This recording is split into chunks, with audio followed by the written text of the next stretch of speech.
Hey everyone, welcome to episode 2 of Around the AJHL. My name is Nathan Crosby from the Brooks Bandits, and he's Brandon Ewanchyshyn from the Spruce Grove Saints. Thanks to all of you for watching our first episode with Corson Kuhlmans and Graham Gamache. It was a lot of fun and great to talk to those players. Brandon, the AJHL is back. We just got through the opening weekend of the restart. I don't know about you, but it was just awesome to be back watching the Alberta Junior Hockey League. From your perspective up north, it must have been fun too.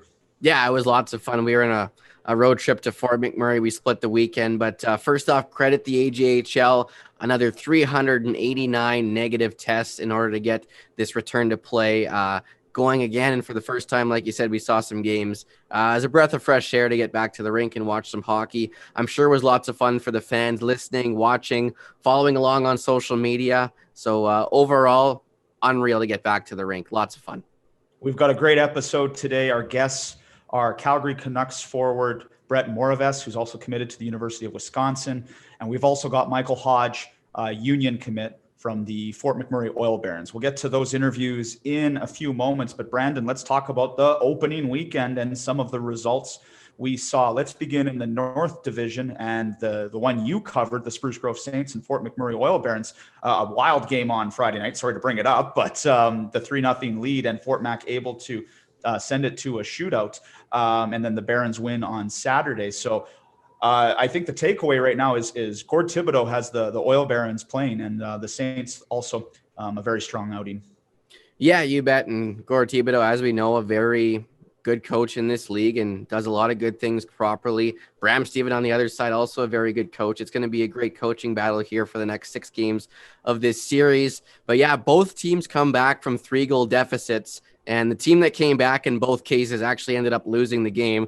The Oil Barons come back Friday, losing a shootout. Saints come back from 4-1, make it 4-4 on Saturday, and lose in regulation time. But every single series across the North Division was a split this weekend. Each team won 1 game, so some very good matchups going on right now throughout the AJHL North Division. We'll just touch on Graham Gamache real quick. Another successful weekend for him. Right now, tied for first in the AJHL with 10 points, along with Grand Prairie Storm product Cade Mason, who also has 10 points. So another couple good weekends from those two gentlemen. And like I said, some very even matchups here in the North as the restart season continues. And how about Michael Hodge, who we're going to hear from later in this interview? A great weekend for him, for the Barons. And it seems like, I don't want to use a comparison to the NHL, but look at the Calgary Flames right now and what they're doing under Daryl Sutter, who is a veteran coach in that league. Look what Fort Mac is doing right now under Gord Thibodeau. It's a great start for them. Yeah, for sure. And you're going to bring the Southern Flame fan to the Northern Alberta fan in this episode. You know what? Good win last night. We'll see what happens on Wednesday. I think this episode will be out after, so that game will already be concluded. But you mentioned it, Michael Hodge. He had 5 points alone on Saturday in the Oil Baron win. And yeah, it's going to be good to talk to him here in just a few moments and get his thoughts on the game.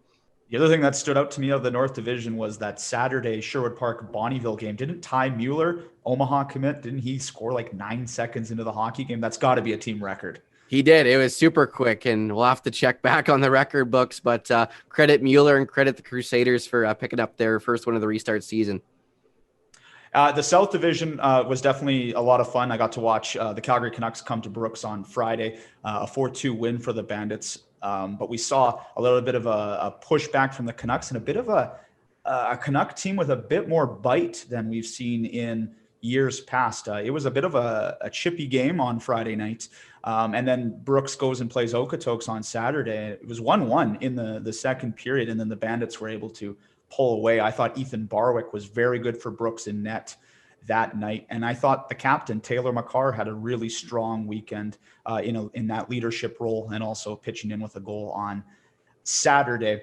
Elsewhere around the South Division, I thought, we got to tip our hat to the Olds Grizzlies. They lose in overtime on Friday night to the Drumheller Dragons, on Saturday night to the Drumheller Dragons. Sunday, they come back home and host Camrose, and they beat the Kodiaks for the first time since February of 2018. So they snapped the losing streak against the Kodiaks in the Battle of the Bears. So congratulations to the Olds Grizzlies. And the South Division's off to a pretty good start as well. Yeah, you bet. And I was going to ask you already about it, Taylor McCarr.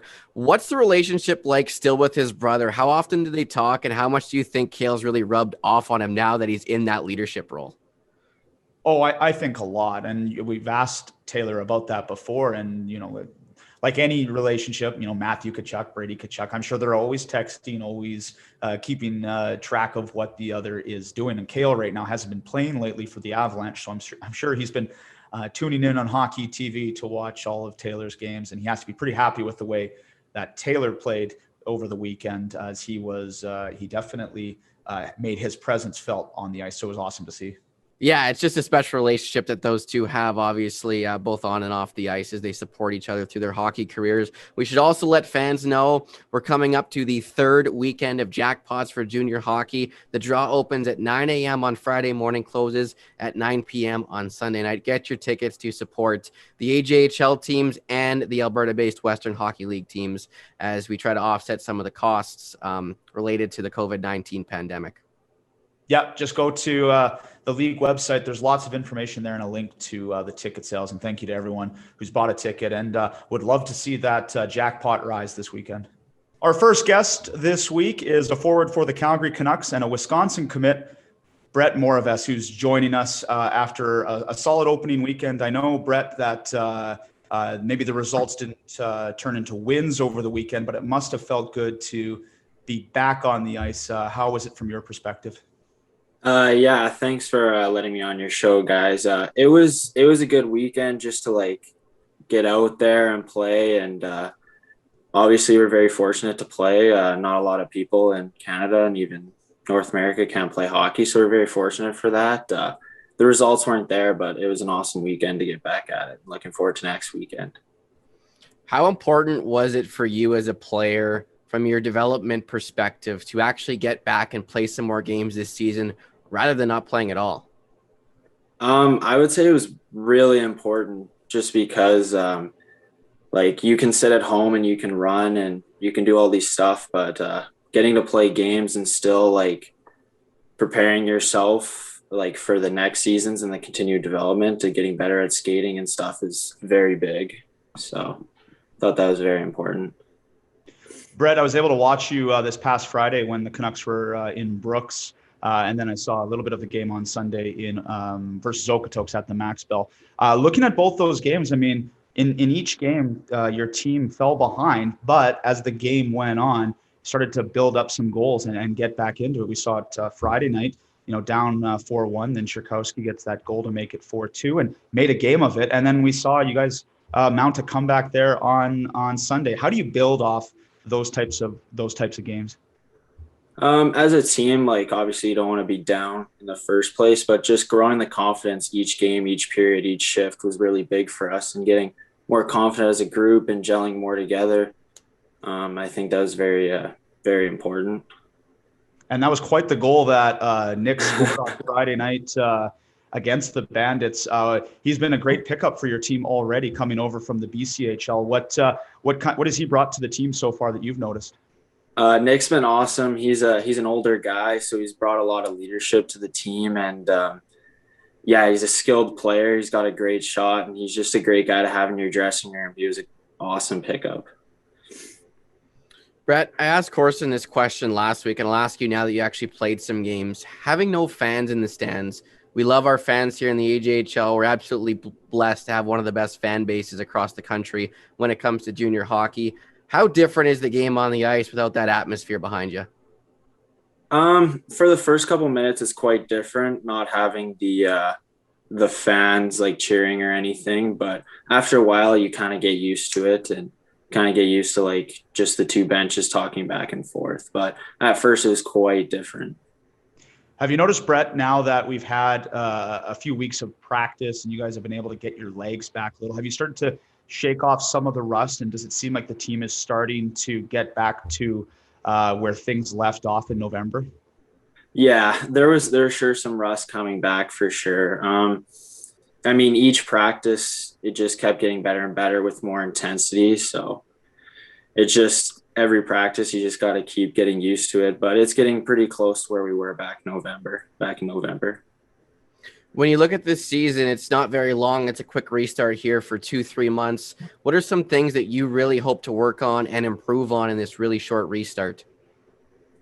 I would like, as a team, I'd really like to improve on just like quickly gelling, because you don't have much time as like a normal season.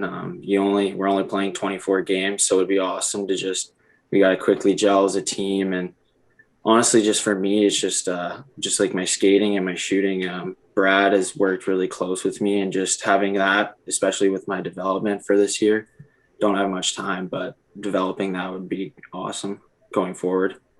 Just to piggyback on what you just said there, Brett, I mean, Brad Moran, a well-known figure in Calgary hockey circles, given his junior career with the Calgary Hitmen. I mean, his numbers retired by that team. What does he bring in terms of leadership to your team, and how do you think he can help your team, given that you guys are in a very good cohort with the Okotoks Oilers and the Brooks Bandits? Yeah, he's a professional. He's got a very even keel, and he really shows you what it's like to be a professional hockey player and a professional athlete. He tells you what you need to work on, whether that's off the ice or on the ice. And he's very good at just keeping everyone, their emotions not too high, not too low. And yeah, he's been very awesome, like, to have him coach this group of guys. Brett, final one from me here. You're committed to the University of Wisconsin. What have the conversations been like with them? And what have they told you here looking ahead to a few years down the road when you'll attend that school? They're excited to have me. Obviously, I'm a year or two away. So, but yeah, they're excited to have me. Um, they love the way I play, and they just want me to keep developing. So when I get there, it's hit the ground running kind of thing. Have you been keeping up on what they're doing and how their season's going? Yeah, like I watched the game last night. Cole Caulfield had the goal in overtime, and he had the tying goal as well. It's awesome to see him compete tonight in the Big Ten championship. I'm really excited to watch that game. I am too, and like the AJ, all of a sudden there's guys like Wisconsin seems to really like guys from the AJ right now. It seems like Wisconsin commits all over. I mean, Corson Kuhlman's being another one, and Shane Lavelle on the Saints. You know, it seems like the Badgers aren't. They're starting to get this pipeline from the AJ, so that's great to see. And obviously yourself, congratulations so far on what you've been able to accomplish, and look forward to seeing you again this weekend. As we'll be very familiar with you, Brett. But thanks for joining us. Thank you, guys. As Around the AJHL continues, we are now joined by Union College commit and current Fort McMurray Oil Baron, Michael Hodge. Hodge, thank you very much for joining us here this afternoon. No, thank you very much for having me. Let's touch on the games this weekend. A couple crazy games up in Fort Mac against the Spruce Grove Saints. In both games, there was a 3-goal lead. The other team came back, tied the game, but then the team that came back lost both times. What do you see from your perspective getting back out onto the ice for the first time in a very long time? Yeah, I mean, it was super exciting. All the boys were crazy anxious to get out there. I know both teams had a lot of new guys. I think we have 13 rookies on our team. Spruce, I think, has like 16 or 17. So, a lot of nerves were gonna be a factor in the first game, and I think that kind of happened to us in the first period. You guys kind of rolled us, quick 3-0 starts, but it was nice to get our touches in, get some bumps in, get a feel for the game, and I think we played better from that point on. The second game was just banana lands, I'd say. From the start of the third, Gord came into the room and said, the refs are going to come in here. They're going to try and even it up, so try and stay out of the box. And unfortunately, I was the guy to kind of start the parade. I took a kind of selfish penalty aboard, and it kind of started the train, and you guys tied us up 4-4, but we were lucky enough to get on the power play late in that game and score one to put us ahead, and in the end of the day, get the 2 points in that game. Hey, Michael, now that you guys have played a few games, and it seems like you guys picked up right where you left off, because you had a great start to the regular season back in November, then the long pause, but things are off to a great start. How would you describe the type of team you have and why you've been successful so far? I think a big reason to our success this year is just how closely knit the team is. I've played on a few teams in Trail and Port Alberni, now Fort Mac, and I've never played on a team that's been as closely knit as the group we have here. We have new guys coming in and out from the break. Obviously, we lost, I think, 4 or 5 guys. but the recruits that our coach Gore Thibodeau picked up just fit in perfectly to our team. And from the 20-year-olds to all the way down to the 16-year-olds, it doesn't matter really who you are. Everyone's pretty close in the room. So I think that's pretty crucial for our team identity and how we treat each other and act on the ice and off the ice. Michael, you're committed to Union College for next season. What have your conversations been like with them? And probably pretty impressed with your 5-point performance there on Saturday night. Yeah, the assistant coach shot me a text after the game congratulating me on the start for myself and the team. But yeah, it was super quick. It was kind of a Christmas present because I committed, I think, maybe December 21st or 22nd, so right before Christmas. And it all happened super quick. My dad did a lot of help on helping me choose the proper school. At the end of the day, it was just what's the best fit for me. I wanted to go to a school that had good academics and a good hockey program, and Union fits well for both of those. So my mom wanted me to wait because I was debating through a couple other schools and I didn't know which one I wanted to take, but I was kind of just wanting to get it off my chest so that when I came back to Fort Mac, I can just play, not have to worry about any of that, because I know it's a super stressful year for a lot of 20-year-olds, even 19-year-olds, not knowing if they were going to come back and have the chance to showcase their talent. So for me, it was a big sigh of relief to get that done with, and I'm just super happy and thrilled to be with Union. Hey, Michael, I want to go back to, you mentioned Gord just a few minutes ago. We got to talk about Gord Thibodeau. I mean, a legendary coach in this league. And it seems like he has you guys playing. What does he bring to the table in terms of coaching, and how has he helped you? Yeah, Gord's, I think, one of the best coaches, if not the best coach I've ever had. His intelligence on the ice is incredible. What he knows, the systems that he's given us, and how well the team's buying into his systems is probably the most important part about it all. But he's a big-time players coach, super easy to approach. He can look a little scary sometimes. I know some of the rookies are a little scared of him, but he's honestly a big teddy bear. He's so easy to go talk to, if no matter what, even if it's not about hockey. He's just a great guy in general, and he knows so much about the game. So it's so nice to have him working our bench. Michael, looking ahead to this weekend, contrary to the Brooks Bandits, you only have one other team in your cohort, and that's the Spruce Grove Saints. You're going to play them 6 more times here throughout the next 3 weekends. What can you expect this weekend, and what can you expect when this series gets to game 6, 7, 8? Yeah, I mean, it's already getting a little bit more heated. As you can see in game 2, people are throwing bigger hits. People are chirping a lot more on the benches. I mean, by games 5, 6, 7, 8, I feel it's just going to be like a playoff series. There's really no way around it when you play the same guys every single day. You're going against them in war every single day. Like, you want to kill them, but obviously, you know, you're all competitors, so it's a lot of fun out there. And honestly, it's just so nice to be back on the ice. So I think everyone's just grateful to be back on, and it's going to be a lot of fun though, playing them all 8 games in a row. Yeah, and it was chippy down in our games down south on the weekend, whether it was Brooks versus the Canucks or Okotoks on Saturday. I just wanted to mention, of course, you played your U18 hockey with the Flames. Of course, we got a couple Bandits that were on that same team with you, Taylor McCarr and Ethan Lund. Do you guys stay in touch? Do you stay, with the players, and not just them, around the league? We've seen them. Eric Martin, of course, was on that team. He's now off at Bemidji. But do you guys stay in touch and keep track of how each of you are doing? Oh yeah, 100%. We're all from Calgary and in the northwest of Calgary, so you see each other at rinks in the summer, working out, shinny ice time, stuff like that. So you're always keeping track of how they're doing. You always want them to be doing good because everyone's a good guy like that, and especially our midget team was close. I know Marty's having a good year in Bemidji, like you said. But yeah, I feel like no matter who you are or where you play, you always kind of follow up on your teammates, making sure or looking at how they're doing and seeing how they're doing compared to you. I mean, we're all competitors, like I said before, so that's always good too. It'd be fun if we could get a Brooks Fort Mac game in sometime soon. Oh yeah, that'd be unreal. Michael, really appreciate your time here today, and best of luck to yourself this weekend when we see you down here in Spruce. Yeah, thank you very much for having me, guys. Have a good one. That will conclude episode 2 of Around the AJHL. Special thanks to Brett Moravec from the Calgary Canucks and Michael Hodge from the Fort McMurray Oil Barons for taking some time to speak to us this week. Nathan, another big week of AJHL hockey coming up. What can you expect here? Should be a lot more fun here at the rink.